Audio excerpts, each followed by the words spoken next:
వైసీపీలో చేరారు మాజీ మంత్రి శైలజనాథ్. ఆయనకి కండువా కప్పి పార్టీలోకి ఆహ్వానించారు జగన్. హామీలను కూటమి ప్రభుత్వం అమలు చేయలేదు అంటున్నారు శైలజనాథ్. ప్రజల తరపున పోరాటం చేస్తామన్నారు ఈ మాజీ మంత్రి. శైలజనాథ్ అనంతపురం జిల్లాకు చెందిన సీనియర్ రాజకీయ నేత. కాంగ్రెస్ ద్వారా రాజకీయాల్లోకి అడుగుపెట్టారు. ఆయన సింగనమల నియోజకవర్గం నుంచి 2004-2009లో కాంగ్రెస్ తరపున పోటీ చేసి గెలుపొందారు.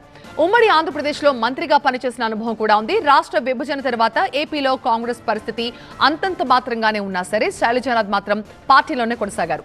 2022లో కాంగ్రెస్ ఏపీ అధ్యక్షుడిగా కూడా పనిచేశారు. ప్రస్తుతం ఆయన కాంగ్రెస్ ని వీడి వైసీపీ కండువా కప్పుకున్నారు. కూటమి ప్రభుత్వం ఎన్డీఏ ప్రభుత్వం చేస్తున్న ప్రజా వ్యతిరేక రాష్ట్ర వ్యతిరేక కార్యక్రమాలని అడ్డుకోవడం కోసం వారి నాయకత్వంలో ప్రజల పక్షాన పోరాటం కోసం ఈ రోజున నిర్ణయించుకున్నాం. రోడ్లు కూడా ప్రైవేటు వాళ్ళ చేతుల్లో పెట్టి మన జేబుల్ని కాల్చే ప్రయత్నం చూస్తూ ఉన్నాం. అన్నిటికీ మించి నేను ఒక మాట చెప్పాలనుకుంటా ఉన్నాను. ఆ రోజున ఏదో ఇబ్బంది పడ్డామనుకుంటే అటువంటి ఇబ్బందికరమైన పరిస్థితులు లేకుండా చేయడం అనేది ప్రభుత్వ పక్షాన ఉండాలా.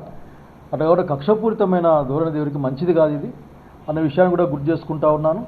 సో ఈ రోజున ప్రజల సంక్షేమానికి, రాష్ట్రం సంక్షేమానికి, రాష్ట్రం బలోపేతానికి కూటమి ప్రభుత్వం చాలా అన్యాయం చేస్తూ ఉందని నమ్ముతా ఉన్నాం. దాన్ని ఖచ్చితంగా ఎదుర్కోవడం కోసం ఆంధ్ర జిల్లాలో దాన్ని గట్టిగా పనిచేస్తాం. అట్లాగే రాయలసీమలో కూడా పనిచేస్తాం.